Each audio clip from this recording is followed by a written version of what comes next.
வணக்கம். ஓபிஎஸ் வந்து பிரதமர் மோடி சந்திக்க விரும்பல அப்படிங்கிற மாரி ஒரு சூழ்நிலை வந்த பிறகு ஓபிஎஸ் தரப்பு ஆதரவாளர்கள், ஏன் ஓபிஎஸ்ஸே கொஞ்சம் மனசோர்வா தான் ஆயிட்டாரு. திரும்ப திரும்பவும் நம்மள வந்து அவமானப்படுத்துறாங்க. இவங்களோட நம்ம கூட்டணியில இருக்கோம்னு நம்ம தான் சொல்றோம். ஆனா இவங்க வந்து நம்மள வந்து ஒரு கட்சி ஒரு முக்கியமான நபர் அப்படிங்கிறத ஒரு மதிப்பே இல்லாம இருக்கு அப்படிங்கிற மாரி சொல்றாங்க. ஓபிஎஸ் என்ன முடிவு எடுக்க போறாரு அப்படின்னு சொல்லி ஓபிஎஸ் ஆதரவாளர்கள் நினைக்கிறாங்க. இத சாக்கா பயன்படுத்திக்கலாம். பிரதமர் மோடி வந்து தன்னை சந்திக்க விரும்பல. சந்திக்கிறேன்னு மொத சொன்னாங்க. அதுக்கப்புறமா சந்திக்கல அப்படிங்கிற மாரி இருக்கு. அந்த மாரி சூழ்நிலையை பயன்படுத்தி இவர் என்ன செய்யலாம், பாஜகவோட நாங்க எங்களுக்கு எந்த ஒட்டும் இல்ல, உறவும் இல்லன்னு சொல்லிட்டு வெளியேறிறலாம். விஜயோட கூட்டணி வச்சிடலாம் அப்படின்னு சொல்லி ஓபிஎஸ் ஆதரவாளர்லாம் பேச ஆரம்பிச்சுட்டாங்க. சரி, இதுக்கு எடப்பாடி பழனிசாமியை மட்டும் எப்படி சந்திச்சாரு அப்படின்னு கேட்டிங்கன்னா, எடப்பாடி பழனிசாமி ஒரு எதிர்க்கட்சியோட தலைவர். இப்போ வந்து பாஜகவோட கூட்டணி இருக்கிறேன் அப்படின்னு சொல்லியிருக்கிறாரு. சொன்ன பிறகு அவரை வந்து சந்திக்காம இருக்க முடியுமா? அவரும் கேட்குறாரு. அவரோட கேபி முனுசாமி, வேலுமணி இவங்கெல்லாம், நத்தம் விஸ்வநாதன் இவங்கெல்லாம் போய் சந்திக்கிறாங்க. சரி, ஓபிஎஸ்ட்ட என்ன இருக்குது? ஒரு கட்சியோட வந்து ஒருங்கிணைப்பாளர் இருந்தார், சந்திக்கிறதுக்கான வாய்ப்புகள் கொடுத்தாங்க. இப்போ அவர் பின்னாடி என்ன இருக்குது? ஒன்றுமே இல்லைல்ல. அவர் ஒரு கட்சி வச்சு நடத்துகிறாரா, இல்லை ஒரு கட்சியோட தலைவரா? ஜி.கே. வாசனாவது ஒரு கட்சி வச்சு நடத்துகிறாரு, ஏசி சண்முகம் ஒரு கட்சி வச்சுருக்கிறாரு. அது ஜாதிய கட்சியா, அரசியல் கட்சியா அப்படிங்கிறதெல்லாம் தாண்டி அவங்க ஒரு கட்சி வச்சு நடத்துகிறாங்க, பாஜகவோட கூட்டணியில் இருக்காங்க. ஓபிஎஸ் இருக்கிறார், பாஜக தேசிய ஜனநாயக கூட்டணிக்குள்ளே அவர் இருக்கிறார். அவர் இருக்கார், டிடிவி தினகரன் எல்லாமே இருக்கிறாங்க. இவங்க தான் சொல்லிக்கிட்டு இருக்காங்க. மாநில தலைவர் நயினா நாகேந்திரன்லாம் சொல்கிறாருப்பா, ஓபிஎஸ் இருக்கிறாரு, கூட்டணிக்குள்ளே இருக்கிறாரு, டிடிவி தினகரன் இருக்காருன்னு சொல்கிறாரு. நயினா நாகேந்திரன் மாநில தலைவர் சொல்கிறாருல அப்படின்னு பார்த்தீங்கன்னா, மாநில தலைவர் தான் ஒரு நிர்வாகிகள் லிஸ்ட்டெல்லாம் எடுத்து பாஜக மேல் இடத்துக்கு அனுப்புனாங்க. ஒன்றுமே நடக்கலையே. அவர் கொடுத்த அவருடைய ஆதரவாளர்களுக்கெல்லாம் வந்து போஸ்டிங் கேட்டு கொடுத்துருந்தாரு. ஒன்றுமே செய்ய முடியலையே அப்படிங்கிற ஒரு சூழ்நிலை தான் இருக்குது. அண்ணாமலை என்ன கொடுத்தாரோ அதுதான் அங்கே நிர்வாகிகளை வந்து நியமன பட்டியலில் போட்டு வச்சுருக்கிறாங்க.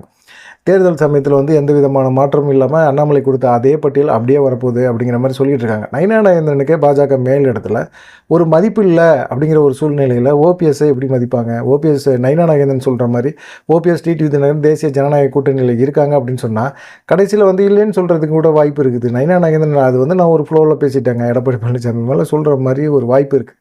ஆனால் இப்போ வந்து ஓபிஎஸ்க்கு என்னன்னா, இதை ஒரு சாக்காக பயன்படுத்த சொல்கிறாங்க ஓபிஎஸ் ஆதரவாளர்கள்லாம்.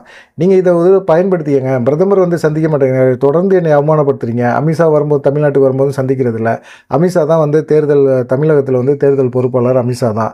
அவர் தான் வந்து எல்லா முடிவும் எடுக்கும். அவர் வந்து ஓபிஎஸ்ஸை சந்திக்கிறதுக்கு எந்த பிரச்சனையும் இல்லை. ஆனால் அவர் சந்திக்கலை. பிரதமராவது வந்து பார்த்திங்கன்னா ஒரு கட்சி தலைவர்கள், எதிர்கட்சி தலைவர் அப்படிங்கிற முறையில் எடப்பாடி பழனிசாமி சந்திச்சிருக்கிறாரு. மற்றபடி வந்து கூட்டணி தொடர்பான பேச்சுவார்த்தை எதுவுமே நடத்தலை அப்படிங்கிற மாதிரி ஒரு சூழ்நிலை இருக்கும்போது கூட ஓபிஎஸ்ஸை இதை பயன்படுத்திக்கிட்டு என்ன செய்யலாம், தனியாக வந்து நாங்கள் போகிறோங்க அப்படிங்கிற மாதிரி அதிமுக பாஜக கூட்டணியை விட்டு விலகிட்டு டிடிவி ஓட சேர்ந்து என்ன செய்யணும், விஜய் கட்சி உள்ள சேர்ந்துடலாம் அப்படிங்கிற ஒரு எண்ணத்தில் இருக்கிறாங்க அப்படிங்கிற மாதிரி சொல்கிறாங்க. ஏன்னா இது ஒரு வாய்ப்பு அவருக்கு. விஜயோட கூட்டணி வைக்கிறது வந்து மிகப்பெரிய ஒரு தென் மாவட்டங்களில் மிகப்பெரிய ஒரு வெற்றியை ஏற்படுத்தும்.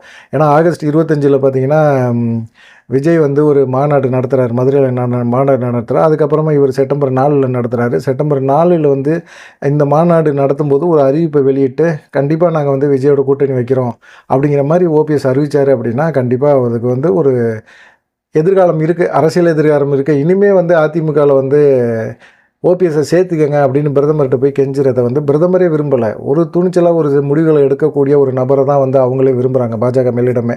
ஏன் வந்து ஓபிஎஸ் தயங்கிட்டே இருக்கார்? திரும்ப பிரதமர் மோடி சொல்லி தான் நான் அதிமுக கட்சிக்குள்ளே போனேன், ஒருங்கிணைப்பாளர் பதவியை ஏற்றுக்கிட்டேன், துணை முதலமைச்சரை ஏற்றுக்கிட்டேன் அப்படிங்கிற மாதிரி சொல்கிறார்.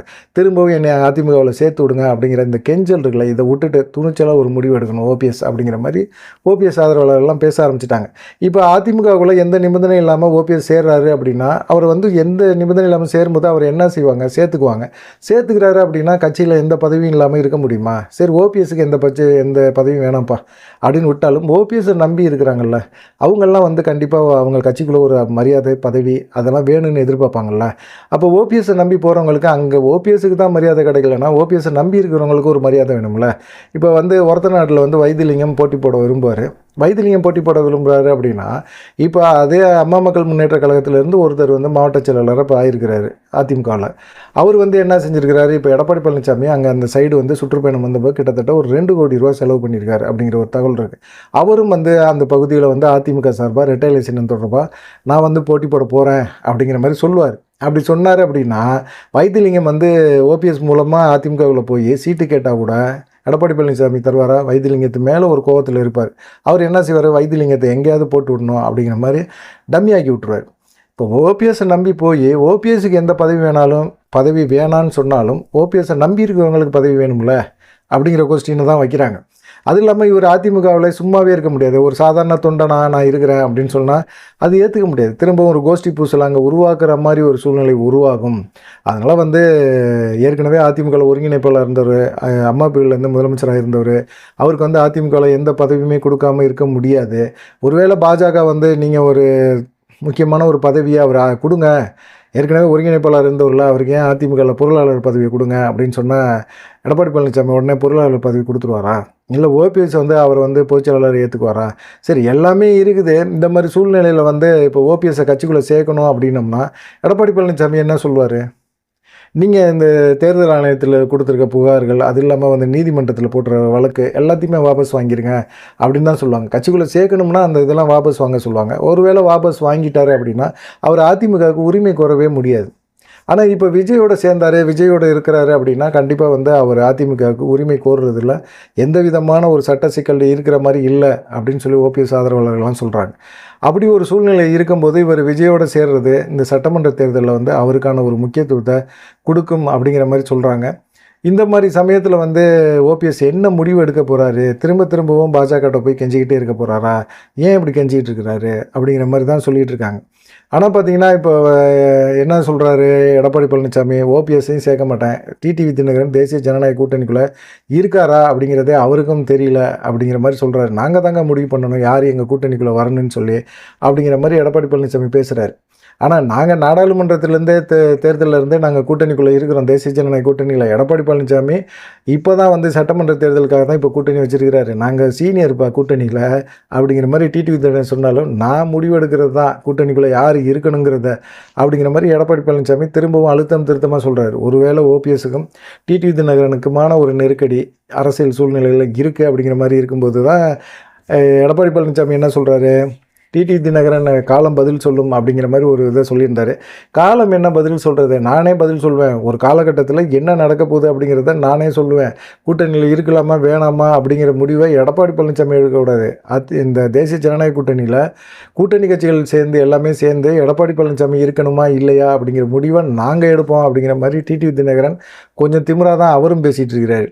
இப்போ என்ன நிலைமைன்னா ஓபிஎஸோட நிலைமை தான் ரொம்ப மோசமாக இருக்குது. அவர் என்ன செய்யணும்? இப்போ இந்த சமயத்தில் இப்படி தொடர்ந்து பாஜக மேலிடம் தன் சார்ந்தவர்களை எல்லாத்தையுமே நிராகரிக்கிறீங்க, புறக்கணிக்கிறீங்க, அவமானப்படுத்துகிறீங்க. இந்த மாதிரி சூழ்நிலையில் தொடர்ந்து உங்களோட பயணம் பண்ணுறது எங்களுக்கு ரொம்ப கஷ்டம். உங்களை நம்பி இருக்கவே முடியாது. ஏன்னா நாடாளுமன்ற தேர்தலுக்குள்ளே நீங்கள் அதிமுகக்குள்ளே ஏதோ ஒரு முக்கியமான பதவிக்குள்ளே கொண்டு போய் சேர்க்குறேன்னு சொன்னீங்க, ஆனால் சேர்க்கலை. அந்த சமயத்துலையும் பார்த்தீங்கன்னா ஓபிஎஸை தாமரை சின்னத்தில் போட்டி போடுங்க அப்படின்னு சொல்லியிருந்தாங்க. ஓபிஎஸ் கொஞ்சம் உஷாரா அவர் என்ன செஞ்சார்? சுயேட்சை தான் போட்டி போட்டார். இப்போ ஓபிஎஸை என்ன நினைக்கிறாங்க அப்படின்னா ஓபிஎஸ் ஆதரவாளர்கள் எல்லாத்தையுமே கடைசி நேரத்தில் சட்டமன்ற தேர்தல் நெருக்கத்தில் பாஜகவில் கொண்டு சேருங்க அப்படிங்கிற மாதிரி ஒரு அழுத்தத்தை கொடுப்பாங்க. ஆனால் அந்த மாதிரி ஒரு அழுத்தம் கொடுக்கறதுக்கு முன்னாடியே ஓபிஎஸ் சுதாரித்து தனியாக ஒரு கட்சியை ஆரம்பித்து கூட்டணிக்குள்ளேயாவது இருக்கலாம். கூட்டணிக்குள்ளே இருந்து கூட பாஜகவோட கூட்டணி வச்சுக்கிட்டு கூட இவருடைய செல்வாக்கை உயர்த்தலாம்.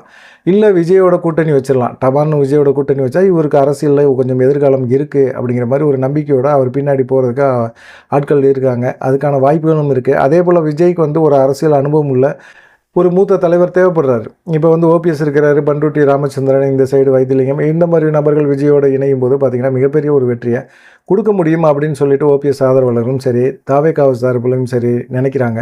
இதுக்கு என்ன முடிவு எடுக்க போகிறாரு ஓபிஎஸ்? தொடர்ந்து ஓபிஎஸ்ஸை பிரதமர் புறக்கணித்த மாதிரி, அமித்ஷா புறக்கணித்த மாதிரி இப்போ பிரதமரும் புறக்கணிச்சிருக்காரு. இது நல்லதுக்கு ஓபிஎஸ்க்கு அப்படிங்கிற மாதிரி சொல்கிறாங்க. ஓபிஎஸ் ஒரு நல்ல முடிவு எடுப்பார் அப்படிங்கிற ஒரு நம்பிக்கை இருக்குது அப்படிங்கிற மாதிரி ஓபிஎஸ் ஆதரவுன்னு சொல்கிறாங்க. தொடர்ந்து புறக்கணிக்கப்படும் போது கொஞ்சம் வெகுண்டாவது எழணும், இல்லை வெகுண்டு எழுதுகிற மாதிரியாவது பேசணும், பாஜகவை கடுமையான ஒரு விமர்சனமாவது பண்ணணும். எதுவுமே பண்ணாமல் சைலண்ட்டாக இருந்துட்டு உங்களை பார்க்குறதே ஒரு பாக்கியம் அப்படின்னு போட்டால் அவங்க கண்டிப்பாக என்ன செய்வாங்க? கொஞ்சம் போல்டாக அடித்து நவுத்துறவங்கள கூட்டணி ஆச்சுன்னு சொல்லும்போது கூட்டணி ஆட்சி கிடையாதுன்னு பேசுகிறாருல எடப்பாடி பழனிசாமி, அதை மாதிரி பேசக்கூடிய நபர்களை தான் பாஜக டீல் பண்ணவே விரும்புகிறாங்க. இவன்ட்டு என்னவோ விஷயம் இருக்குடா அப்படின்னு சொல்லிட்டு நம்ம போய் கெஞ்சினோம்னா அவங்க என்ன செய்வாங்க? கெஞ்சுறவங்களை எல்லாம் புறந்தள்ளிட்டே போய்ட்டுருவாங்க. பழகினமான ஆள் போல இருக்குது அப்படிங்கிற மாதிரி ஓபிஎஸ்ஸை பழகினமான அப்படிங்கிற மாதிரி தான் யோசிக்கிறாங்க. இப்போ நாடாளுமன்ற தேர்தலில் ஓபிஎஸ் டிடிவி தினகரனோட வாக்கு சதவீதத்தினால தான் பாஜகவோட வாக்கு சதவீதம் உயர்ந்திருக்கு அப்படிங்கிறத யாருமே மறுக்க முடியாது. அப்படிப்பட்ட ஒரு சூழ்நிலையில் பாஜக ஏன் தொடர்ந்து வந்து ஓபிஎஸ் டிடிவி தினகரனுக்கு ஒரு முக்கியத்துவம் கொடுக்கல அப்படிங்கிறத தென் மாவட்ட மக்கள் வந்து கொஞ்சம் பேச ஆரம்பிக்கிறாங்க. இது வந்து எடப்பாடி பழனிசாமிக்கு மட்டும் பலகீனம் கிடையாது, இது பாஜகவுக்கும் பலகீனம். பாஜகவும் வந்து ஒரு காலகட்டத்தில் வந்து தென் மாவட்டங்களில் அண்ணாமலை மிகப்பெரிய அளவில் கட்சியை வந்து டெவலப் பண்ணி வச்சுருந்ததுக்கு காரணம் ஓபிஎஸ் டிடிவி தினகரன் ஆதரவு மனநிலையில் அவர் இருந்தனால தான். ஆனால் இப்போ வந்து அந்த ஆதரவு மனநிலை பாஜக கெடுத்துக்கிச்சு. பாஜக தொடர்ந்து வந்து எடப்பாடி பழனிசாமிக்கு மட்டும் முக்கியத்துவம் கொடுக்குறாங்க அப்படிங்கிற ஒரு கோபம் ஓபிஎஸ் தரப்புலையும் இருக்குது, டிடிவி தினகரன் தரப்புலையும் இருக்குது. தொடர்ந்து வந்து அவங்க கடைசி நேரத்தில் விஜயோட கூட்டணி வைக்கிறதுக்கு வாய்ப்புகள் இருக்குது அப்படிங்கிற மாதிரி சொல்கிறாங்க. நீங்கள் என்ன நினைக்கிறீங்க அப்படிங்கிற ஒரு விஷயத்த மறக்காமல் கமெண்ட் பண்ணுங்கள். நன்றி, வணக்கம்.